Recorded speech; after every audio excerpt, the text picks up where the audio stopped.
اگر ہماری توجہ اللہ کی رحمت کی طرف ہو جائے تو میرے نبی پاک نے فرمایا تو رب کے بارے میں جیسا گمان کرے گا اللہ بھی تیرے لیے ویسا ہی بن جائے گا. اللہ ویسا بن کے تجھے نوازے گا. اگر تیرا یہ ذہن بن جائے نا کہ جو اللہ مجھے دے گا وہ مجھے ہی دے گا تو اللہ تبارک و تعالیٰ سب سے بڑھ کر تجھے ہی عطا فرمائے گا.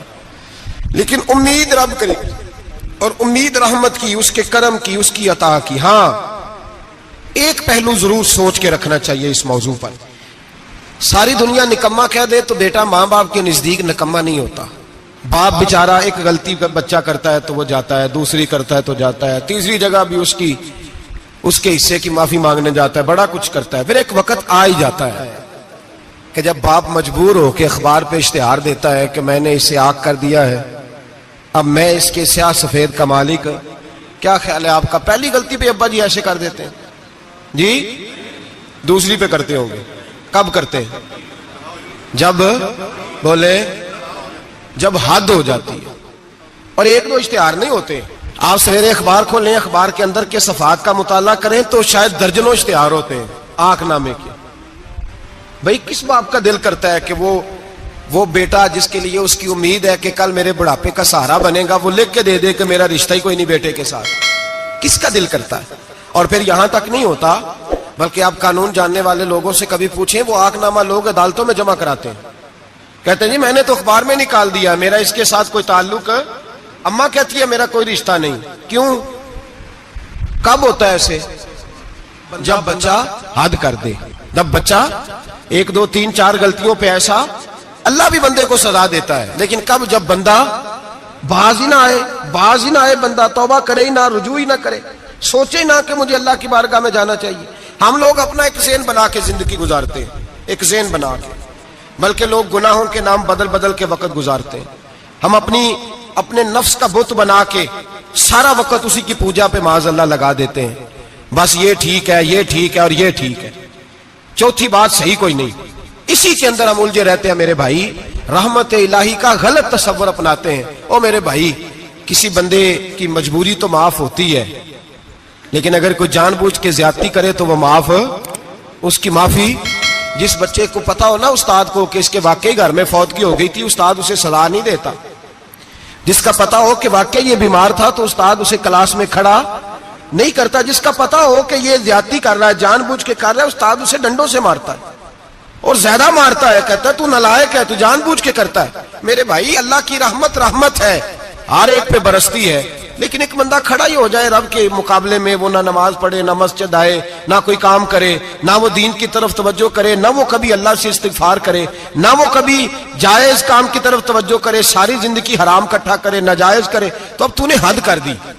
تیرے پاس غضب آیا نہیں بلکہ تو نے غضب کو آواز دی ہے.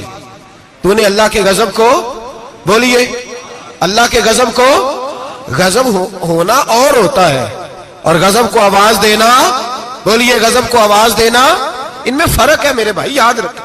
ہم آواز دیتے ہیں غضب کو، غضب ہوتا نہیں. دیکھیں نبی کریم صلی اللہ علیہ وسلم، اور یہ حدیث آپ نے یاد رکھنی ہے، یہ یاد رکھنی ہے. نبی پاک صلی اللہ علیہ وسلم نے نا بہت کم لوگوں کو بیوقوف کہا ہے. ہمارے زمانے میں تو عام لفظ ہے نا بیوقوف کہنا. اللہ کے رسول صلی اللہ علیہ وسلم نے بہت کم لوگوں کو بیوقوف کہا. مسند امام احمد بن حنبل کی حدیث ہے، نبی کریم علیہ الصلوۃ والسلام نے فرمایا وہ احمق ہے، وہ بیوقوف ہے. نبی پاک فرما رہے ہیں. اور میں نے کہا کم لوگوں کو حضور بیوقوف کہتے تھے. نبی کریم علیہ الصلوۃ والسلام نے فرمایا وہ بندہ بیوقوف ہے جو سارا دن اللہ کی نافرمانی کرتا ہے اور پھر بھی رب کی رحمت کی امید کرتا ہے، تو بیوقوف ہے. صبح سے شام تک لگا ہوا ہے، میں نے نہیں اللہ ماننی، میں نے نہیں تیری ماننی، معاذ اللہ میں نے نہیں ماننی. شام ہوتی ہے تو کہتا ہے اللہ بڑا مہربان ہے بخش دے گا. تو بیوقوف ہے، تو بیوقوف ہے. تو بتانا کیا مجبوری تھی نماز نہ پڑھنے کی؟ کس نے تجھے گن پوائنٹ پہ کہا تھا حرام کھانے کو؟ اور فلاں آدمی کی تو نے غیبت کی تو تیرا اس میں کیا فائدہ تھا؟ یہ جو تو نے صرف 10 بندوں کو ہنسانے کے لیے جھوٹا لطیفہ سنایا، اس میں تیرا کیا نفع تھا؟ تو صبح سے شام تک نافرمانی کرتا ہے، شام کو کہتا ہے اللہ کریم ہے معاف کر دے گا، اللہ مہربان ہے معاف کر دے گا. استاد مہربان ہوتا ہے کہ نہیں؟ فیل کیوں کرتا ہے امتحان میں؟ بولے استاد باپ ہوتا ہے نا، اس کا دل کرتا ہے شاگرد فیل ہو جائے، تو کیوں کرتا ہے؟ لیکن شاگرد نے زیادتی کی، اس نے پڑھا نہیں، اس نے میں نے کہا باپ آنکھ نامہ لکھواتا ہے مجبور ہو کے لکھواتا ہے نا. او بھائی یاد, بڑی پیاری مثال ملا رومی لکھتے ہیں, کہتے ہیں میرے گاؤں کی ایک بی بی تھی, اس بی بی نے ایک بچڑا پالا ہوا تھا. دیہاتوں میں نا بوڑھی مائیں بچڑے کو پیڑا دیتی تھی اور نام بھی رکھ لیتی تھی, کسی نے مٹھو نام رکھا ہوتا تھا, کسی نے کوئی نام. کہتے ہیں ماں نے بچڑا رکھا ہوا تھا, اماں اس کو آواز دیتی تو بچڑا دوڑا آتا, اماں اس کو پیڑا کھلاتی. بچڑا بڑا پیارا تھا, جوان ہو گیا. اماں اس لیے بچڑا پال رہی تھی کہ جب بچڑا بڑا ہو جائے گا تو ہل کے اندر بچے اسے لگائیں گے, کھیتی میں ہل چلائیں گے. بچڑا بڑا ہو گیا, اماں کے بیٹے کہنے لگے اماں لا تو نے بڑا کھلا پلا لیا, اس سے کوئی کام لیتے ہیں. ہل کے آگے لگایا تو کہنے لگا میں نے تو نہیں چلنا. اماں کے پاس آئے, کہنے لگے یہ نہیں چلتا. اماں کہنے لگی چلو ٹائم دو تھوڑا سمجھ جائے گا. پھر موقع دیا, پھر آئے, کہا اماں تو ہم نے اس کے ناک میں نکیل بھی ڈال دی ہے لیکن اب بھی یہ ہل میں چلنے کو تیار ہے. ملا رومی رحمت اللہ علیہ فرماتے ہیں پھر کہا اماں سے, اماں کہنے لگی چلو تھوڑا ٹائم اور دے دو سیانا ہو جائے گا. تھوڑا ٹائم اور دیا, ڈنڈے بھی مارے لیکن وہ سیانا ہونے کو تیار ہے. اب اماں کے پاس آئے تو اماں مجبور ہو گئی, دل نہیں کرتا تھا. کہنے لگی جاؤ پھر کسائی کے ہاتھ بیچ ڈالو. وہ گیا کسائی کے پاس, اسے کاٹا گیا, اس کی کھال اتاری گئی, اس کے چھوٹے چھوٹے پیس کر کے کھا گئے لوگ. وہ ماں رو رہی تھی. لوگوں نے اماں سے کہا تجھے تو بڑا پیارا تھا, تو نے کٹوا کو دیا. تو اماں کہنے لگی پیارا تو بڑا تھا پر مانتا نہیں تھا. پیارا بڑا تھا, کاش بات مانتا, مقصد پورا کرتا تو کبھی بھی کاٹا. بھائی رب کریم نہیں چاہتا بندہ دوزخ میں جلے, اللہ کی رحمت نہیں چاہتی جہنم میں جلے, پر بندہ مانتا ہی نہیں, یہ تیار ہی نہیں ہوتا. یہ سویا ہوا ہے سویرے, یہ وہ گپے لگا رہا ہے عصر کے وقت چوراہے پہ کھڑا ہے, نماز پڑھنے نہیں آیا. اس نے ساری زندگی میں درجنوں لطیفے سیکھ لیے, ہزاروں کہانیاں سیکھ گیا, قرآن پاک پڑھنا نہیں سیکھا. اس نے زندگی کی ہر چالاکی سیکھ لی ہے, نہیں سیکھی تو اپنے رسول کی حدیث نہیں سیکھی, نہیں سیکھا تو دین کی ضروری باتوں کو نہیں سیکھا. اب رب کی رحمت تو نہیں چاہتی کہ بندہ جہنم میں جائے, وہ تو مہربان ہے, لیکن رب کریم کا قانون کا تقاضا یہ ہے کہ جو احکام پورے نہیں کرے گا اسے پھر دوزخ میں ڈالا جائے گا. تو ہمارے بزرگ فرمایا کرتے تھے اصل بات یہ ہے کہ اللہ نہیں مسلمان کو دوزخ میں ڈالنا چاہتا, مسلمان اپنی مرضی سے چھلانگے لگا رہا ہے, یہ خود چھلانگے لگاتا ہے, یہ باز نہیں آتا. آپ یقین کریں بڑی ذمہ داری کے ساتھ, بڑے خلوص کے ساتھ اور بڑی دیانتداری سے تجربے کی بات عرض کرتا ہوں, ہمارے بہت سارے گناہ ایسے ہیں جن گناہوں کا ہماری دنیا داری کو بھی کوئی فائدہ نہیں, کوئی فائدہ نہیں ہماری دنیا کو بھی اس غلطی کا. میری باتوں کی سمجھ آ رہی ہے آپ دوست؟ کچھ گناہ ایسے ہیں, ایک تو ہوتا ہے کہ دنیا کا کوئی فائدہ ہو, اس گناہ میں ہماری دنیا کا بھی کوئی فائدہ. جو آدمی جھوٹے لطیفے سناتا ہے, جھوٹ بولتا ہے, جھوٹ کوئی فائدہ نہیں اسے, لوگ 10 منٹ ہنستے ہیں اور باہر جا کہتے ہیں یار یہ تو کوئی غیر سنجیدہ آدمی, کو عقل ہی نہیں. کیا فائدہ کمایا اس نے, کیا نفع لیا اس نے؟ جو آدمی بڑھ بڑھ کے باتیں کرتا ہے, 2 4 5 10 آدمیوں کی غیبت کر جاتا ہے, لوگ کہتے ہیں یار بڑا چغل خور ہے. کیا کمایا اس نے زندگی میں, کچھ حاصل کر لیا اس نے؟ ہمارے بہت سارے گناہ میرے بھائی وہ ہیں جن کا ہماری دنیا کو بھی کوئی فائدہ نہیں. تو کیوں نہ ہم ان گناہوں کو چھوڑ دیں تاکہ ہمارے دین کو تو فائدہ ہو جائے, دین کو تو فائدہ ہو جائے. صرف زبان کے ذائقے ہیں, کچھ دیر کے لیے ہماری طبیعت کے تقاضے ہیں, 10 منٹ کی مسکراہٹ ہے جس کے لیے ہم اللہ تبارک و تعالی کا قانون توڑتے پھرتے. جا رہا ہوں, میرے حبیب کریم علیہ السلام نے مسلمان کو کہا ہے کہ تیرا رب تو چاہتا ہے کہ بس تو آ جا, وہ تجھ پہ رحمت نازل کر دے گا. آنا تو شرط ہے کہ نہیں, آنا تو شرط ہے کہ نہیں. اچھا چلیں یہ بتائیں, جو آدمی 1 سے لے کر 31 تاریخ تک ڈیوٹی کرے اس کو تنخواہ لینے جانا پڑتا ہے کہ تنخواہ گھر آ جاتی ہے؟ بول کے بتائیں. پھر بھی جانا پڑتا ہے, وہ کہ میں نے ڈیوٹی پوری کی ہے, پھر بھی جانا پڑتا ہے. ڈیوٹی پوری کرنے کے باوجود تجھے تنخواہ لینے, اور ہو سکتا ہے کہ یہ بھی کہا جائے ابھی آئی نہیں کل آنا, ہو سکتا ہے یہ بھی کہا جائے پرسوں آنا, یہ بھی ممکن نہیں کہ فوراً. او خدا کے بندے, تو آتا ہی نہیں خدا کی رحمت لینے, تو اس کے گھر کی طرف رجوع ہی نہیں کرتا, تو توجہ ہی نہیں کرتا. تو کہتا اللہ مہربان ہے. بھائی مہربان تو ہے, تو رحمت لینے آیا ہے, تو نے کو بہانہ بنایا اس کی رحمت کا. اللہ کی رحمت قیمت نہیں مانگتی, بہانہ مانگتی ہے. پر بتا نا تیرا کو بہانہ ہے کہ نہیں. میرے نبی کریم سید عالم صلی اللہ تعالی علیہ وسلم نے فرمایا رب قیمت کا سوال اور نہیں مانگتا، یقین کریں نہیں مانگ، بندے قیمت مانگتے ہیں. آپ 100 دفعہ مسکرا کے بات کریں، ایک دفعہ نہ کریں تو کہتے ہیں مولوی صاحب امیر ہو گئے، اب تو صحیح سلام بھی نہیں لیتے. ایک دفعہ ہو سکتا ہے بیچارہ پیٹ میں درد ہو رہی ہو سکتا ہے گھر کی کو بہت بڑی ٹینشن ہو سکتا ہے کوئی مجبوری ہو. بندے ہمہ وقت قیمت مانگتے ہیں، ہمہ وقت آپ تندرست ہیں، ہر وقت آپ قیمت ادا کرتے ہیں تو لوگ راضی ہیں. لیکن رب کہتا تو کوئی قیمت نہ دے، کوئی بہانہ ہی بنا لے، تیرا رب تجھ سے راضی ہو جائے گا. سنیں بڑی پیاری حدیث، بڑی خوبصورت حدیث، کنز المال میں دیگر کتب احادیث میں ہے. حضرت ابو ہریرہ رضی اللہ تعالیٰ عنہ فرماتے ایک بابا جی نبی پاک کی بارگاہ میں آئے، اور جب وہ واپس جانے لگے تو میں نے عمر پوچھی تو عمر تھی 96 سال. کہتے ہیں بزرگ جب آئے نا تو یہ بھویں جو ہے نا ان کی سفید ہو کے تو یوں آنکھوں پہ آ گئی. بڑی چھڑی بابا جی نے پکڑی ہوئی اور دونوں ہاتھ پکڑ کے نا چھڑی کے اوپر جھکے ہوئے ہیں ایک جانب. قربان جاؤں، کہتے ہیں جب وہ بزرگ مسجد میں داخل ہوئے تو میرے رسول نے کھڑے ہو کے استقبال فرمایا، کھڑے ہو. اور نبی کریم صلی اللہ علیہ وسلم نے آگے بڑھ کے بابا جی کو بازو سے پکڑا اور بٹھایا. حضور بیٹھ گئے. کہا بزرگوں کیسے آئے ہو؟ تو کہتے ہیں وہ بابا جی بات کرتے تو آنکھ کھول کے پہلے حضور کا چہرہ دیکھتے، پھر وہ بات کرتے تو ان کے لب و لہجے کے اندر بڑی پریشانی، بڑی تکلیف، بڑی مایوسی. عرض کرنے لگے یا رسول اللہ، حضور زندگی ساری گناہوں میں بیت گئی ہے، حضور غلطیاں ہی غلطیاں، یاد ماضی عذاب ہے، یا رب چھین لے مجھ سے حافظہ میرا. اے اللہ کے رسول بڑی لمبی فہرست ہے، پاپ ہی پاپ ہے، کالے سیاہ دفتر ہے. یا رسول اللہ صلی اللہ علیہ وسلم جب پلٹ کے دیکھتا ہوں حضور مجھے نیکی دکھائی نہیں دیتی. حضور اس عمر میں آپ کا ایک صحابی ملا ہے، اس نے بات سمجھائی ہے تو تھوڑا خیال آیا ہے، لیکن یا رسول اللہ صلی اللہ علیہ وسلم اب میرا وجود بیکار ہو گیا ہے، حضور بوڑھا ہو گیا ہوں. 3 باتیں کہیں بزرگوں نے اور نرالی کہیں. کہنے لگے یا رسول اللہ صلی اللہ علیہ وسلم، حضور اب تو میری کمر بھی سیدھی نہیں ہوتی کہ میں نماز ہی صحیح ادا کر سکوں، بوڑھا ہو گیا ہوں. یا رسول اللہ صلی اللہ علیہ وسلم اب میرے اندر طاقت نہیں کہ میں محنت مزدوری کر کے صدقے اور خیرات دے سکوں. یا رسول اللہ صلی اللہ علیہ وسلم اب میں تلوار لے کے جہاد بھی نہیں کر سکتا.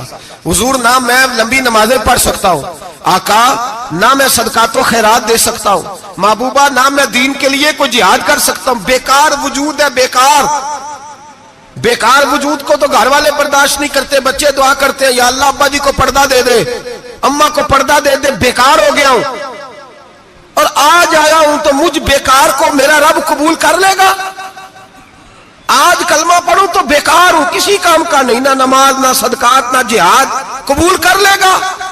حضرت ابو ہریرہ فرماتے ہیں جیسے برسات میں بارش کی جھڑی لگتی ہے، یوں مصطفیٰ کی آنکھوں سے جھڑی لگ گئی.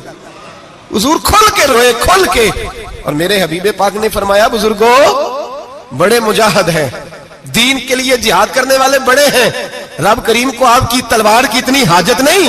اور فرمایا اس کے خزانے کوئی خالی تو نہیں کہ آپ ہی گویا صدقہ دیں گے تو بھرے جائیں گے. اور فرمایا پھر رب کریم کی شان میں اضافہ نہیں کرتی عبادتیں، وہ تو بندے کو نفع دیتی ہیں. میں بزرگوں نہ آپ جہاد کریں نہ آپ صدقات دیں، لا لمبی نمازیں پڑھیں، آپ صدق دل سے آ جائیں، اللہ کے رسول کا وعدہ ہے رب آپ کو بغیر حساب کتاب جنت عطا فرما دے گا. آنا تو شرط ہے کہ نہیں؟ آئیں تو صحیح، نہ پہنچے تو صحیح، آ جائیں. اس کو نہیں آجت صدقات و خیرات کی، جہاد کی، تبلیغ، آئے تو صحیح نا. ان العبد اذا تعرف ثم تاب تاب اللہ علیہ. میرے حبیب نے فرمایا بندہ جب رو کے کہتا ہے نا یا اللہ غلطی ہو گئی معاف کر دے، فرمایا میرا مالک اسے فوراً ہی معاف فرما دیتا ہے. تو آ تو صحیح، تو آتا ہی نہیں، تو آ ہی نہیں رہا، تو گھر میں بیٹھا ہوا ہے، تو سویا ہوا ہے، تو دکانداری کر رہا ہے، تو پیسے گن رہا ہے، تو آیا ہی نہیں. آ تو صحیح. بلکہ میرے نبی پاک فرماتے ہیں جب اللہ پاک کا بھاگا ہوا غلام آتا ہے پھر تو اللہ زیادہ راضی ہوتا ہے، پھر تو اللہ زیادہ راضی ہوتا ہے، زیادہ راضی ہوتا ہے. تو آ تو صحیح، پہنچ تو صحیح. بلکہ صوفیات اور بات کرتے ہیں، وہ کہتے ہیں تو کبھی بھول کے بھی رب رب کرے تو اللہ تو اسے بھی قبول کر لیتا ہے. بھول کے. ملا رومی کہتے ہیں بنی اسرائیل کا بندہ ہے، صنم پتھر کو کہتے ہیں، بت کو کہتے ہیں، بت کے سامنے کھڑا ہے اور ساری رات کہتا ہے یا صنم یا صنم یا صنم، اے پتھر اے بت. ساری رات پکارتا رہا. رات گہری ہو گئی، نیند کا غلبہ تھک گیا، سونے کے قریب آیا تو غلطی سے منہ سے نکل گیا یا صمد. یا صنم کی جگہ نکل گیا. رب کریم نے فرمایا جبریل دوڑ کے جا، جو مانگتا ہے اسے دے دے. حضرت جبریل عرض کرتے ہیں مولا بھول کے تیرا نام لے رہا ہے, بھول کے لے رہا ہے. تو رب کریم نے فرمایا چل نام تو میرا ہی لے رہا ہے نا, میرا لے رہا ہے نا. یا اللہ وہ اللہ کریم نے فرمایا جھوٹے کے سامنے ساری رات کا کھڑا ہے, ساری رات کا پکار رہا ہے, اسے کچھ نہیں ملا, تو سچے کا نام لیا ہے. اگر میں بھی کچھ نہ دوں اور بت میں اور مجھ میں فرق کیا رہ جائے گا. جا جو مانگتا ہے جھولی بھر کے دے, نام تو لیا ہے نا. او بھائی تو بہانا تو بنانا, آ تو صحیح نا, تو یہاں آ جا, پہنچ جا, آ جا, بس بیٹھ جا. اس کی بارگاہ ناز میں حاضر تو ہونا, تجھے فرصت ہی نہیں. تو یاروں کے لیے ٹائم نکالتا ہے, بازاروں کے لیے ٹائم نکالتا ہے, گلیوں کے لیے ٹائم نکالتا ہے, چوکوں چوراہوں کے لیے ٹائم نکالتا ہے, ہفتے میں ایک دن ہوٹلنگ کے لیے بھی جاتا ہے. لیکن کبھی چھپ کے 2 نفلوں کی تجھے توفیق نہیں ہوتی. اور میں کئی دفعہ کہہ چکا ہوں, جس بندے کو بغیر عبادت کے رزق زیادہ ملنے لگ جائے اس پر آزمائش ہوتی ہے رب کریم کی. اللہ فرماتا ہے اس کو پیسے دو, اسے آنے نہ دینا, اس کو چل پیسے دوڑ جا. لوگ سمجھتے ہیں میں بڑا ذہین و عقل مند ہوں, دیکھو میں اپنی ہوشیاری سے, چلاکی سے آگے نکل گیا. تو آزمائش ہے, یہ تو آزمائش ہے رب کریم کی طرف سے, یہ تو اس کی خفیہ تدبیر ہے. میرے بھائی اس کی بارگاہ ناز تک جو آ گیا, آنا تو ہماری ذمہ داری ہے کہ نہیں. پھر اس کی رحمت آگے بڑھ کے استقبال کر لیتی ہے, پھر اللہ کا فضل اس کو تھام لیتا ہے اس بندے کو. اور خدا کی رحمت کتنی زیادہ ہے. میرے حبیب کریم سید عالم صلی اللہ علیہ وسلم نے فرمایا اللہ نے اپنی رحمت کے 100 حصے کیے. حضور فرماتے ہیں ایک حصہ اللہ نے دنیا میں نازل کیا ہے. کتنا؟ ایک حصہ. فرمایا یہ جو ماں بیٹے سے پیار کرتی ہے, باپ بیٹے کے لیے مزدوری کرتا ہے, یہ جو بہن بھائی کے لیے روتی ہے, یہ جو بیوی شوہر کے لیے دعا مانگتی ہے, یہ جو بچے ماں باپ سے پیار کرتے ہیں, فرمایا یہ اس ایک رحمت کا نتیجہ ہے, ایک رحمت کا نتیجہ. تو صحابہ کہنے لگے یا رسول اللہ وہ 99 کدھر ہیں؟ نبی پاک نے فرمایا رب کریم نے سنبھالی ہوئی ہے, قیامت کے دن تمہیں عطا فرمائے گا. ابھی تو ایک نازل کی ہے, ابھی اللہ نے. ایک بزرگ تھے ہمیں تفسیر پڑھایا کرتے تھے, تفسیر کے استاد تھے. میں نے ان سے ایک دن کہا, میں نے کہا حضرت صاحب کچھ باتوں میں نا میں اڑ جاتا ہوں, میں اپنے آپ کو اتنا لائق نہیں سمجھتا, تو کہیں کہیں نا ذہن الجھ جاتا ہے, تو کبھی الجھ جاتا ہوں. ایک سوال کئی دنوں کا ہے, اصول تفسیر کا مسئلہ ہے, تو کچھ چیزیں ایسی ہوتی ہیں بزرگ کہتے ہیں جو کتابوں سے نہیں ملتی, صرف سینوں سے ملتی ہیں. کورس تو فقط لفظ ہی سکھاتے ہیں, یہ آدمی ہے جو آدمی بناتے ہیں. میں نے کہا صاحب یہ سمجھ نہیں آئی کہ یہاں بھی صاحب وہاں بھی صاحب. کہنے لگے جی کس طرح؟ میں نے کہا جی یہاں قبر میں بھی سوالوں کے جواب اور پھر قیامت میں بھی. مجھے کہنے لگے جاؤ امام راضی کی تفسیر اٹھا کے لاؤ. میں تفسیر ان کے سامنے لا کے رکھی, تو کہنے لگے یہ سیدنا یوسف علیہ السلام کا واقعہ ذرا دیکھو تفسیر یوسف میں. اس میں ایک عجیب بات لکھی ہے. حضرت یوسف علیہ السلام کے زمانے میں قحط ہو گیا, تو جناب یوسف علیہ السلام نے, کیونکہ آپ اللہ کے نبی سے پہلے سے جان گئے قحط ہوگا, تو حضرت یوسف نے گندم پہلے سٹاک کر لی تھی بہت زیادہ. باقی علاقوں میں جب قحط پڑا نا, اب سب لوگوں نے مصر کی طرف رجحان کیا گندم لینے کے لیے. تو حضرت یوسف علیہ السلام نے نا شہر کے دروازے پر بندے کھڑے کر دیے. فرمایا جو بندہ آئے نا اس سے 2 سوال پوچھنا. جو آئیں گے لوگ گندم خریدنے, جو آئے 2 سوال پوچھنا. ایک پوچھنا کہاں سے آیا ہے, اور ایک پوچھنا لے کے کیا آیا ہے. ایک پوچھنا, سمجھ آ رہی ہے بات, اور دوسرا پوچھنا کہ لے کے سونا لے کے آیا ہے, چاندی گندم خریدنی ہے تو کیا چیز لے کے آیا ہے, کہ نقد پیسے لایا ہے, یہ پوچھ لینا. جو آئے 2 باتیں پوچھنا. ایک پوچھنا کہاں سے آیا ہے, اور دوسرا پوچھنا کیا. ایک روایت میں 3 سوال بھی ہیں, لیکن فرمایا پوچھنا 2 سوال ضرور. انتظار تھا نا بھائیوں کا کنان سے آنے والوں کا. فرمانے لگے سب سے 2 سوال پوچھنا. جب کنان والے آئے نا ان سے صرف اتنا پوچھ لینا کہ وہ کہاں سے آئے ہیں. اگر پوچھے نا کنان سے آئے ہیں تو پھر یہ نہ پوچھنا کیا لے کے آئے ہیں, پھر میں جیب میں خود ٹٹول لوں گا وہ کیا لے کے آئے. باقیوں سے 2 سوال. جب میرے بھائی آئے نا, بھائی بھائیاں دے ویری ہوندے تے بھائی بھائیاں دیاں باواں, جب میرے بھائی آئے تو ان سے یہ نہیں پوچھنا کہ وہ کیا, بس یہ پوچھنا کہ کہاں سے. اتنی بات پوچھنا, باقی میں پوچھ لوں گا. آپ فرمانے لگے رب بھی فرشتوں سے کہتا ہے تم قبر میں نا میرے بندوں سے زیادہ سوال نہ کرنا, بس یہ پوچھ لینا مجھے مانتے ہیں, میرے نبی کو مانتے ہیں. قبر میں تم اتنے سوال پوچھ لینا, باقی لے کے کیا ہے وہ میں خود ہی پوچھ لوں گا. فرشتوں کے سامنے رب کریم اپنے بندے کو بے آبرو کرنا, بس تو یہ بتا دے اللہ رسول کو مانتا ہے کہ نہیں. باقی جو تیرا حساب کتاب ہے نا, اللہ فرماتے ہیں میں قیامت میں کر لوں گا, میں پوچھ لوں گا اس کا کیا علاج کرنا ہے. بس تم اتنا بتا دو مجھے مانتے ہو, میرے رسول کو میرے بھائی، میرے نبی کریم علیہ السلام فرماتے ہیں جو بندہ توبہ کرنے والا تھا، اللہ کی بارگاہ میں آنے والا تھا، بار بار توبہ کرتا تھا، احساس رہتا تھا، اسے احساس تھا، آیا کرتا تھا، پھر بھی غلطیاں ہو گئی، قیامت کے دن رب کریم اپنے فضل کی چادر اس پہ ڈالے گا، فضل کی چادر ڈالے گا، اور رب کریم اس سے پوچھے گا یہ گناہ کیا تھا؟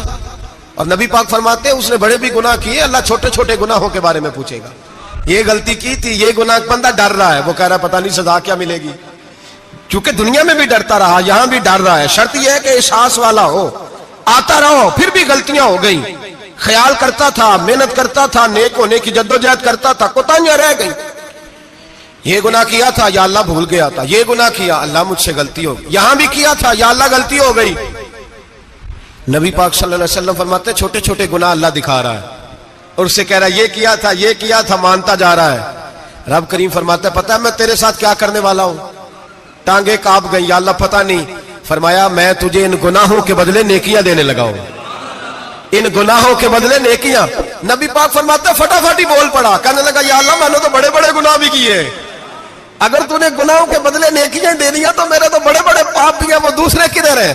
تو میرے حبیب کریم علیہ السلام فرماتے ہیں رب مسکرائے گا جو رب کی شان کے لائق ہے، اللہ فرمائے گا تیرے دل میں احساس تھا، تو آیا کرتا تھا، تو توبہ کرتا تھا، تو میری بارگاہ ناز میں آتا تھا، پتہ تیرے اوپر چادر کیوں ڈالی ہے؟ یا اللہ نہیں، فرمایا میں تجھے اپنی رحمت کی چادر میں چھپا کے جنت میں داخل کرنا چاہتا ہوں، میرے بھائی تو آ تو صحیح، تو پہنچ تو صحیح، خدا را یہ جو جتنی دنیا داری ہے نا، یہ تو آپ ہر وقت کریں گے تو راضی ہوں گے لوگ، ہر وقت، اور یہ جو ہم نے پلاننگ کی ہوئی ہے نا کہ میں فلانا کام کر کے سیانا ہو جاؤں گا، تو اتنی مہلت نہیں دی اللہ پاک نے، وہ کہتا فوراً آ، اپنی منصوبہ بندی بدلیں، رحمت الہی کی جانب توجہ کریں، اپنا ذہن رب کریم کے بارے میں کرم والا بنائیں، اور یہ ارادہ کریں کہ میں اس کی بارگاہ میں آؤں گا تو وہ مجھے عطا کرے گا، اپنے بازو پہ بھروسہ نہ کریں، اپنی عقل پہ بھروسہ نہ کریں، بھروسہ جب بھی کریں خدا کی رحمت پہ کریں، اس کے فضل پہ کریں، اس کے کرم پہ کریں، اور ذہن بنائیں کہ اللہ معاف کرنے والا ہے۔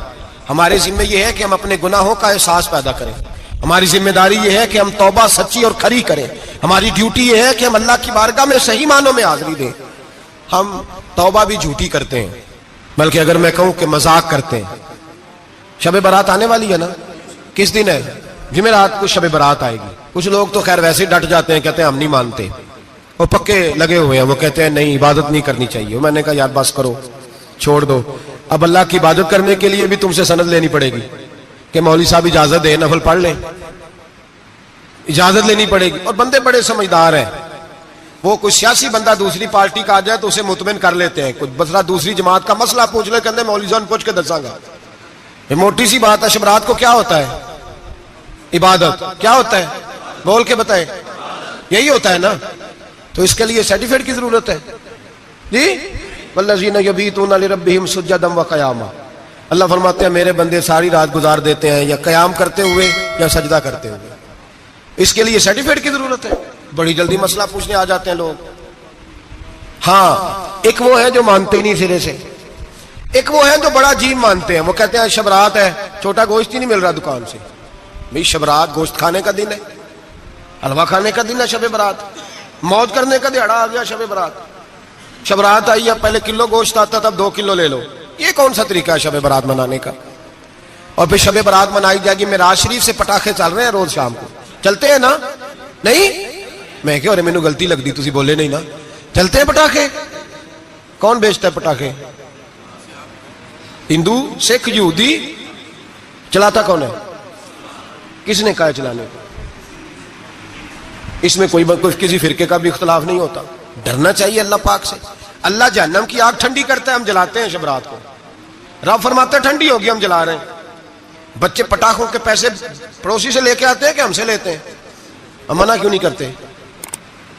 جوتے نہ پالش کرنے پہ تو تھپڑ لگتے ہیں، تو پٹاخے والے بچے کو نہیں پوچھا جا سکتا؟ باپ کی ذمہ داری ہے، اور محدثین نے مسئلہ لکھا ہے اگر بچہ نابالغ کوئی غلطی کرتا ہے تو اس کا باپ ذمہ دار ہے، جواب دے اس کی جگہ پہ۔ ان کو سمجھائیں، شب برات آئے گی، پھر توبہ ہوگی، ہر مسجد سے رونے کی آواز آئے گی، زور زور سے لوگ روئیں گے، تڑپیں گے، اجتماعات ہوں گے، بڑے بڑے اجتماعات ہوں گے، توبہ کریں گے لوگ، کریں گے نا انشاءاللہ تعالی، آئیں گے نا لوگ مسجدوں میں، پھر سویرے جھوٹ بند ہو جائے گا نا، اگلی صبح ملاوٹ ختم، کم تولنا ختم. یہ کیسی توبہ ہے؟ وہ دکاندار جو شبرات والے دن غلط سوجی فروخت کر رہا ہے، ملاوٹ والی چینی بیچ رہا ہے، تاکہ دوائیوں میں دھوکہ دیتے ہیں لوگ، دوائیوں میں دھوکہ دیتے ہیں. ایک ڈاکٹر خود مجھے کہنے لگے، وہ میرے دوست ہیں، ہلکا پھلکا کورس کیا ہوا ہے، کہتے ہیں میرے دوست ہیں کئی سارے لوگ، تو ایک ایسا ہی ہمارے شعبے کا آدمی تھا، تو اپنے ابا جی کو وہ ڈرپ لگانے لگا، تو ابا جی کہنے لگے پتر منو اصلی لا دے تیری مہربانی، منو اصلی لا دے تیری مہربانی، لوکھا علی نہ لا دے. یہ حال ہو گیا. دوا مجھے بتائیں وہ قوم اخلاقی طور پہ کتنی گر چکی ہے جو دوائیوں میں زہر بیچتی ہے، دوائیوں میں. اور میں انشاءاللہ کسی موقع پر تفصیل سے اس پر گفتگو کروں گا، بڑی تفصیل سے. میں نے بہت سی معلومات اکٹھی کی ہیں کہ کتنا ظلم کرتے ہیں یہ لوگ، لکھنے والے بھی، لانے والے بھی، بیچنے والے بھی، کتنے بڑے مجرم ہیں. صحت کے ساتھ کھیلتے ہیں. صحت بارہ لام دام برسرے مطلب. جس آدمی نے دھوکے کا مال لا کے رکھا ہے شبرات والے دن کے رات توبہ بھی کرنی ہے اور سویرے یہ بیچنا بھی ہے، وہ توبہ کرنے آیا. جس نے دھوکے کا مال لا کے رکھا ہے کہ سویرے بیچنا ہے اور رات توبہ بھی کرنی ہے، وہ توبہ کر رہا ہے کہ مذاق کر رہا ہے؟ توبہ میری توبہ، استغفر اللہ، یا اللہ معاف کر دے، اونچی اونچی آواز میں رو رہا ہے، اور سویرے سارے چکر وہی ہیں. یہ کیسی توبہ ہے؟ توبہ کیا ہے؟ میرے نبی پاک علیہ السلام کے غلاموں نے توبہ کی تقسیم کی. حضرت حسن بصری سے کسی نے پوچھی توبہ کیا ہے، تو آپ نے فرمایا توبہ یہ ہے کہ جب تو توبہ کر لے تو پھر اس جگہ نظر نہ آنا جہاں کھڑے ہونے سے رب رسول ناراض ہوتے. اور فرمایا توبہ یہ ہے کہ جب تو نے توبہ کر لی پھر وہاں سے غیر حاضر نہ ہونا جہاں حاضری کا تجھے اللہ رسول حکم دیتے ہیں. یہ تیری توبہ ہے. اور اگر تو ایسا نہیں کرتا پھر تو نے توبہ نہیں کی، پھر تو نے مذاق کیا. میرے بھائی رحمت الہی آواز دیتی ہے کی طرف رجوع کریں، دوڑے اور رحمت کی امید رکھ کے آئیں. یہ سمجھ لیں کہ اللہ پاک، میں ایک بات اکثر کرتا ہوں، نبوت کا دروازہ بند ہوا ہے. داتا گنج بخش علی اجویری نے کہیں نہیں لکھا تھا کہ میرے بعد علی بن عثمان اجویری دوسرا نہیں آ سکتا.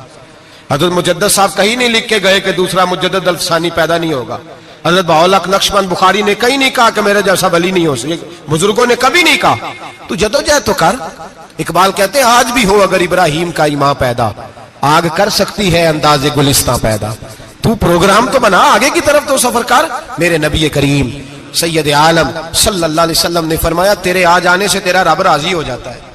جب تو آتا ہے تو تیرا اللہ راضی ہو جاتا ہے. یہ جو ہماری مشکلات ہوتی ہے نا، جن میں ہم الجھے ہوتے ہیں، وہ جو ہمیں جادو ہو جاتا ہے، تویز کر دیتے ہیں ہمارے قریبی رشتہ دار، وہ تویز نہیں ہوتے، وہ ہمارے اعمال کی سزا ہوتی ہے. ہمارے اعمال کی سزا ہوتی ہے.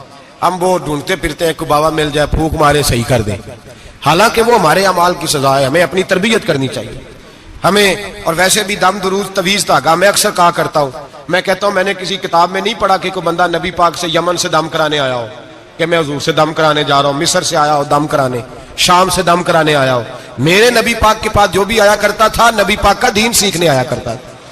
دم درود تو ایک ضمنی چیز ہے، ذلی چیز ہے، ہو گیا تو ٹھیک ہے، ورنہ اللہ پاک اگر بیماری میں راضی ہے تو نبی پاک نے خود بیماری کو سینے سے نہیں لگا کے رکھا. خود اللہ کے محبوب سید عالم صلی اللہ علیہ وسلم کا وصال بیماری کے ساتھ ہوا. تو بیماری تو مریدنی ہے میرے نبی پاک کی، وہ تو کنیز ہے حضور کے گھر کی. عام دام برسر مطلب کھری توبہ، سچی توبہ. اور کس طرح کی توبہ؟ میرے نبی کریم علیہ الصلوۃ والسلام نے ایک دن صحابہ سے پوچھا ایک بات تو بتاؤ، بخاری مسلم کی حدیث ہے، یا رسول اللہ پوچھئے. نبی پاک صلی اللہ علیہ وسلم نے فرمایا اگر کوئی آدمی صحرا میں سفر کر رہا ہو، بہت بڑا صحرا ہو، اونٹ پر اس کا سفر ہو اور اس نے اونٹ پر کھانے پینے کا سامان باندھا ہو، پیسے بھی رکھے ہو، پانی بھی رکھا ہو، تھک گیا سفر کرتا کرتا، درخت کی ایک ٹہنی کے ساتھ اونٹ کی نکیل باندھی اور درخت کے نیچے لیٹ گیا آرام کرنے کے لیے. اللہ کے حبیب فرماتے ہیں اچانک اس کی آنکھ لگ گئی. جب جاگا تو اس نے دیکھا کہ اونٹ تو غائب ہو گیا ہے. اب نہ کھانا ہے، نہ پانی ہے، نہ پیسے ہیں، اور صحرا بڑا لمبا ہے، پیدل سفر بھی نہیں کر سکتا. تھوڑا سا ڈھونڈا، پھر موت کا انتظار کرنے لگا. سوچنے لگا موت آئے گی، اب مر جاؤں گا. اللہ کے محبوب فرماتے ہیں تھوڑی دیر گزری، جب بالکل مایوس ہو گیا تھا تو اچانک نظر پڑی تو اونٹ اس کا سامنے کھڑا تھا. نبی پاک صحابہ سے پوچھتے ہیں بتاؤ، اس کی کل کائنات اجڑ گئی تھی، راس ضائع ہو گئی تھی، ہر شے لٹ گئی تھی، دوبارہ اسے مل گئی ہے، بتاؤ اسے کتنی خوشی ہوگی. صحابہ کہنے لگے یا رسول اللہ نئی زندگی مل گئی اس بندے کو، وہ ساری دنیا سے زیادہ راضی ہے. تو میرے کریم رسول صلی اللہ علیہ وسلم نے فرمایا رب کریم کا نافرمان بندہ جب اس کی بارگاہ میں آ کے توبہ کرتا ہے تو اللہ اس سے بھی زیادہ راضی ہو جاتا ہے. نافرمان جب آ کے کہتا ہے یا اللہ معاف کر دے آئندہ نہیں کرتا, میں اللہ تو راضی ہو جاتا ہے. اور حبیب پاک علیہ السلام فرماتے ہیں وہ اتنا کریم ہے, جب بندہ اپنے رب سے صلح کر لیتا ہے, توبہ کر لیتا ہے, تو اللہ زمین کو کہتا ہے تو بھول جا میرے بندے نے گناہ کیا ہی نہیں. آسمان سے کہتا ہے تو بھول جا میرے بندے نے گناہ کیا ہی نہیں. پھر رب کریم فرشتوں سے فرماتا ہے کہ مٹا دو جو تم نے لکھا تھا, میں نے اپنے بندے کے ساتھ صلح کر لی ہے. شب برات کو آئیں گے مسجد میں انشاءاللہ. کتنے بجے؟ نہیں جو سوچیا ہی نہیں ہے اس پاس سے تھے. عصر کے وقت مسجد آئیں شب رات. کتنے بجے جی؟ عصر کے وقت آئیں, غسل کریں, مسجد آئیں, عصر کے بعد درود شریف پڑھیں اور مغرب سے لے کر فجر تک عبادت کریں. مغرب میں شام شروع ہو جاتی ہے. ایک رات جاگ کے دیکھیں, جاگنا پڑتا ہے. مریض ہو جائے تب بھی جاگنا پڑتا ہے, دکھ لگ جائے تب بھی وہ جگا لیتا ہے. بڑے بڑے جاگتے ہیں, بڑے بڑے جاگ لیتے ہیں, وہ جگا لیتا ہے. تندرستی بھی, صحت بھی, دولت بھی, اے سی بھی, پلنگ بھی بڑا اچھا, لیکن اگر وہ نیند نہ دینا چاہے تو بندہ ساری رات ہی تڑپ کے جاگتا ہے, تڑپ کے. اور بھوکا اتنا, روٹی کا بھوکا اتنا پریشان نہیں ہوتا جتنا نیند کا بھوکا پریشان ہوتا ہے. الجھ جاتا ہے انسان, وہ جگا لیتا ہے قبل اس کے کہ وہ خود جگائے, خود بخود جاگ جائے. مغرب سے لے کر فجر تک نماز پڑھیں, ذکر کریں, درود پاک پڑھیں, محفل میں شرکت کریں. میرے رسول کریم علیہ الصلوۃ والسلام کی پیاری زوجہ ام المومنین سیدنا عائشہ صدیقہ رضی اللہ تعالیٰ عنہ کہتی ہیں حضور رمضان کے علاوہ سب سے زیادہ روزے شعبان میں رکھتے تھے, گویا پریکٹس ہوتی تھی رمضان کی. میں نے عرض کیا یا رسول اللہ صلی اللہ علیہ وسلم اتنے روزے کیوں رکھتے ہیں, ابھی رمضان تو آگے ہے. تو نبی پاک نے فرمایا عائشہ اس مہینے میں بندے کا عمل اللہ کی بارگاہ میں جاتا ہے, میں چاہتا ہوں جب میرا عمل جائے تو میں نے روزہ رکھا ہوا ہوں. کثرت سے روزہ رکھیں اور میرے بھائی بدل جائیں. میرے نبی پاک نے فرمایا غنیمت جان اگر صحت ہے تو بیماری آنے سے پہلے غنیمت جان جائے, چلی جائے گی. بیمار آدمی سے کچھ بھی نہیں ہوتا, غنیمت جان لے, لمحوں کو کچھ کر لے. اور اگر تیرے پاس فرصت ہے تو غنیمت جان لے مصروف ہونے سے پہلے. میرے حبیب کریم سید عالم علیہ السلام کے غلام فرماتے ہیں کہ نبی پاک صلی اللہ علیہ وسلم نے ہمیں مثال دے کے سمجھایا. مدینے میں جو قبیلہ سب سے زیادہ بکریاں پالتا تھا وہ بنو کلب کا قبیلہ تھا, اور فرماتے اتنی بکریاں تھیں کہ ان کی بکریاں ہم نے کبھی نہیں گنی تھی. نبی پاک علیہ السلام نے فرمایا جب شعبان کی 15ویں رات آتی ہے, یہ ترمذی کا لفظ ہے, فرمایا جب شعبان کی 15ویں رات آتی ہے تو بنو کلب کے قبیلے کی بکریوں کے بالوں کی تعداد کے مطابق اللہ میری امت کے افراد کی بخشش فرما دیتا ہے. اور صحابہ کہتے ہیں ہمیں لگتا یوں ہے کہ چونکہ ہم نے جو چیز سب سے زیادہ دیکھی تھی وہ بنو کلب کی بکریاں تھی, اس لیے نبی پاک نے ہمیں سمجھانے کے لیے ان کی بات کی, ورنہ اگر ہم نے اس سے زیادہ کچھ شاید دیکھی ہوتی تو نبی پاک اس کا نام بیان فرماتے. ہمیں سمجھانے کے لیے فرمایا بنو کلب کے قبیلے کی بکریوں کے بالوں کی کسی ایک بکری کے بال بھی بندہ گن سکتا, اور حضور نے فرمایا جو سب سے زیادہ بکریاں پالتے ان کی تعداد کے مطابق حضرت عائشہ صدیقہ رضی اللہ تعالیٰ عنہ فرماتی ہیں جنت البقیع میں حضور جایا کرتے, قبرستان میں, قبرستان کے کونے میں. اللہ کے رسول کو میں نے نماز پڑھتے بھی دیکھا 15ویں رات کو, اور فرماتی ہیں حضور بقیع والوں کے لیے بخشش کی دعا بھی کرتے. قبرستان بھی جائیں شب برات کو, ان کے لیے دعا بھی کریں. اور پھر میرے بھائی شب برات کو للہیت کے ساتھ آئیں, لوٹنے کا پروگرام بنائیں, اس سے قبل کے رب کریم خود جکڑ کے لے آئے, خود بخود آئیں, اس کے کرم کی طرف توجہ کریں, اس کی رحمت کی طرف توجہ کریں. میرے رسول کریم صلی اللہ علیہ وسلم کے پاس ایک دیہاتی آئے, مولا علی شیر خدا فرماتے ہیں میں بھی حاضر تھا. کہتے کبھی کبھی سادے بندے آتے تھے پر بڑی عجیب ہی بات کر جاتے تھے. کہتے ایک دیہاتی آئے, تامت باندھی ہوئی اور سادہ رومال کندھے پہ رکھا ہوا ہے. نبی پاک کے پاس آئے اور حضور سے دل لگی کرنے لگے, حضور سے دل لگی کرنے لگے, میٹھی باتیں کہنے لگے یا رسول اللہ ایک مسئلہ پوچھنے آیا ہوں. فرمایا پوچھو. عرض کرتے ہیں حضور قیامت میں حساب کون لے گا؟ قیامت میں اب کس کو نہیں پتا کون حساب لے گا, دل لگی کی بات ہے نا, کون لے گا؟ نبی پاک نے فرمایا اللہ حساب لے گا. تو کہتے ہیں اس نے نا اور جملہ کہا تو ہم اس کی بات پہ حیران ہو گئے, کہنے لگے یا رسول اللہ واقعی اللہ حساب لے گا؟ تو کہتے ہیں نبی پاک مسکرائے, فرمانے لگے تجھے تیری ماں روئے, میں سچی تو کہہ رہا ہوں. تو کس طرح کی بات کر رہا ہے؟ اللہ ہی حساب لے گا. حضرت علی فرماتے ہیں اس نے رومال اٹھایا کندھے پہ رکھا, کہنے لگے یا رسول اللہ اگر رب حساب لے گا تو پھر اس نے معاف ہی کر دینا ہے. یہ کہہ کے وہ چلا گیا, یہ لفظ کہہ کے وہ چلا گیا.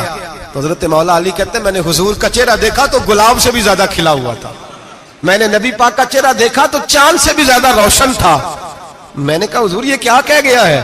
نبی پاک نے فرمایا بندہ بڑا سادہ تھا, بات بڑی پیاری کر گیا ہے, بڑی پیاری کر گیا ہے. حضور نے فرمایا علی رب کریم ہے, اور کریم جب غالب ہوتا ہے تو کرم ہی فرمایا کرتا ہے, وہ کرم ہی کرتا ہے, وہ معاف ہی کرتا ہے, وہ معاف ہی کرتا ہے. اللہ معاف کرتا ہے, پر میں نے کہا کوئی معافی لینے آئے ہی نہ, تو کوئی معافی لینے. ایک اور بات بھی آخر میں سمجھانی ہے آپ کو, وہ بھی سمجھ لیں. ہم جب کسی رشتہ دار کو راضی کرنے جاتے ہیں نا, ناراض ہو, تو ہمیں پتہ چل جاتا ہے کہ یہ وقت ٹپانے آیا یا راضی ہو گیا. دو قسم کے لوگ ہوتے ہیں, کہتے ہیں چلو برادری آ گئی میں چلتا ہوں, پر کس طرح ٹائم پہ ٹائم آؤں گا, 200 دے کے گھر آ جاؤں گا. اور جو راضی ہو جاتے ہیں نا, وہ 2 دن پہلے آتے ہیں, دیگوں کا بھی خیال کرتے ہیں, ملاقات کرتے ہیں, وہ کپڑے بھی نہیں بدلتے. فرق ہوتا ہے راضی ہونے میں. بات کی سمجھ آ رہی ہے آپ؟ ہم توبہ کرنے آتے ہیں اللہ کی بارگاہ میں, کیا ہمیں پتہ نہیں چلتا کہ ہم نے توبہ کیا, رب راضی ہوا ہے کہ نہیں ہوا؟ ہمارا ایمانی رشتہ تو ہے نا اپنے رب سے, روح کا تعلق تو ہے نا, تو ہمیں اندازہ ہوتا ہے کہ اللہ راضی ہو گیا کہ نہیں. اندازہ تو ہونا چاہیے نا ہمیں. یہ بات کہنے کی نہیں, یہ بات محسوس کرنے کی ہے, اس کو محسوس کریں. ہم جب اللہ کی بارگاہ میں آئے تو پھر ہمیں اندازہ ہونا چاہیے کہ میں نے منا لیا ہے کہ نہیں منا سکا, میں اس کو راضی کر کے اٹھ رہا ہوں کہ نہیں اٹھ رہا. اگر بغیر راضی کیے اٹھے ہو تو پھر فارمیلٹی کرنے آئے تھے, پھر راضی کرنے نہیں آئے تھے. حضرت فضیل ابن عیاض رحمۃ اللہ تعالی علیہ فرماتے ہیں کہ دن میں نے سر سجدے میں رکھا اور میں نے کہا خدا بندہ آج مجھے پتا چلے گا کہ تم مجھ سے راضی ہے کہ ناراض ہے, تو پھر ہی میں اٹھوں گا. آپ فرماتے ہیں مجھے چاروں کونوں سے آواز آنے لگی کہ تیرا رب راضی ہو گیا ہے. اور فرماتے ہیں جس جگہ میں سجدہ کر رہا تھا وہ زمین بھی بولنے لگی کہ بس کر دے, عرش کا مالک تجھ سے راضی ہو گیا ہے. لیکن شرط یہ ہے, حضرت حبیب اجمی رحمت اللہ علیہ فرماتے ہیں میں سود کا کاروبار کرتا تھا توبہ کرنے سے پہلے. کئی دفعہ میں نے توبہ کی تھی, لیکن میری اس توبہ کے اندر صداقت نہیں ہوتی تھی. میرا دل بھی گواہی دیتا تھا کہ یہ نا بہت سارے بندے کہتے ہیں آئندہ نہیں کرتا, وقت ٹپاتے ہیں. جس طرح بندوں کو دھوکہ دیتے ہیں اس طرح معاذ اللہ توبہ بھی اسی طرح کی کرتے ہیں, لیکن بعد میں دوبارہ اسی ڈگر پہ چل نکلتے ہیں جس پہ پہلے ہوتے ہیں. آپ فرماتے ہیں میں کئی دفعہ توبہ کرتا تھا تو توڑ دیتا تھا. آج میں نے توبہ کی. کس طرح کی؟ سود کا میں دھندا کرتا تھا تو میں سود کے پیسے لایا, گوشت پکنے کو دیا بیوی کو, سود کے پیسوں کا. میری بیوی نے ہنڈیا چڑھائی, تھوڑی دیر گزری تو وہ سارا گوشت خون بن گیا. میری بیوی اٹھا کے لائی, کہنے لگی لے جائیے جو تو غریبوں کا خون نچوڑ کے لایا تھا نا, یہ خون بن گیا, خود بھی پی اور اولاد کو بھی پلاؤ. کہتے ہیں میں نے سچی توبہ کا فیصلہ کیا. آج پہلے میں سچی توبہ کا ارادہ نہیں کر, آج سچی توبہ کا فیصلہ کیا اور میں نکلا. حضرت حسن بصری کے پاس گیا, ان کی بیعت ہوا, توبہ کی, انہوں نے مجھے اعمال بتائے, کھری توبہ کی. کہتے ہیں جب توبہ کے لیے گھر سے نکلا تو چھوٹے چھوٹے بچے کھیل رہے تھے. ایک بچہ کہنے لگا پیچھے ہٹ جاؤ, بہت بڑا سودیا ہے, اس کا سایہ بھی پڑ گیا تو ہمارے اندر نحوست آ جائے گی, پیچھے ہٹ جاؤ, سود کا دھندا کرتا ہے. کہتے ہیں مجھے اور چوٹ لگی کہ یا اللہ تیری چھوٹی چھوٹی مخلوق بھی یہ سمجھتی ہے. کہتے ہیں میں توبہ کرنے گیا تو کھری توبہ کر کے آیا, حضرت حسن بصری کے پاس رو کے توبہ کی. میں وہاں سے واپس آیا تو بچے ابھی کھیل رہے تھے. کہتے ہیں وہ بچہ جو پہلے بولا تھا کہ پیچھے ہٹ جاؤ بڑا سود والا ہے, نحوست پڑ جائے گی, وہ بچہ پھر آواز دے کے کہنے لگا دوستو پیچھے ہٹ جاؤ, رب کریم کا ولی آ رہا ہے, اللہ کا بندہ آ رہا ہے. کہیں ایسا نہ ہو ہمارے پیروں سے گرد اڑے اور اس ولی کے اوپر پڑے اور اس کی توہین ہو جائے, اللہ ہم سے ناراض نہ ہو جائے ولی کی توہین کر کے, پیچھے ہٹ جاؤ. آپ فرماتے ہیں میں نے تڑپ کے آسمان کی طرف دیکھا اور میں نے کہا یا اللہ مجھے سمجھ آ گئی ہے کہ کھری توبہ کیا ہوتی ہے, سچی توبہ, اصل توبہ کیا ہوتی ہے. جھوٹ موٹ کی توبہ نہ کریں. شب برات کو آئیں اور بڑا دیانتداری کا مشورہ دیتا ہوں, دل کو سنبھال کے آئیں. اگر جھوٹ نہیں چھوڑنا, فریب نہیں چھوڑنا, ہم نے مسجد کی حاضری کی پابندی نہیں کرنی تو پھر توبہ کا لفظ پکارنا دھوکہ ہے, پھر یہ دھوکہ ہے, پھر یہ مذاق ہے, پھر مذاق نہ کریں. آنا ہے تو کھری توبہ کے ارادے سے آئیں, کھل کے آئیں. انشاءاللہ ہر سال ہم بھی ساری رات یہاں بیٹھتے ہیں, آپ سے بھی گزارش کریں گے کہ چھٹی نہ کریں, وقت پہ آئیں, مغرب میں آئیں, نوافل ادا کریں, عشاء کے بعد نوافل پڑھیں. محفل کرنے کا مقصد یہ ہوتا ہے کہ تلاوت سے دل نرم ہوتا ہے, نعت سے دل نرم ہوتا ہے، تقریر سے انسان کی سوچ بدلتی ہے، توبہ کی طرف جاتی ہے. یہ سارے کام کر کے جب بندہ استغفار کرتا ہے، توبہ کرتا ہے، تو اس کے لیے آسان ہو جاتا ہے، ذہن بن جاتا ہے. اس لیے واز بھی ہوگا، ذکر بھی ہوگا، دعا بھی ہوگی. وقت کو ضائع نہ کریں، رمضان قریب آنے والا ہے. بزرگ کہتے ہیں اگر شب برات پہ سچی توبہ کر لو گے تو پھر رمضان میں جو نیکیاں کرو گے وہ تمہارے پاس سٹاک بن جائے گا، وہ تمہارے پاس خزانہ اکٹھا ہو جائے گا. توبہ ابھی سے کر لو، معاملات ابھی سے سمیٹ لو، تاکہ جب رمضان آئے تو پھر نیکیاں خزانہ بن کے جمع ہو. ہمیشہ مدحت خیر الانام میں گزرے. دعا ہے یہ عمر درود و سلام میں گزرے. آخر دعوانا ان الحمدللہ.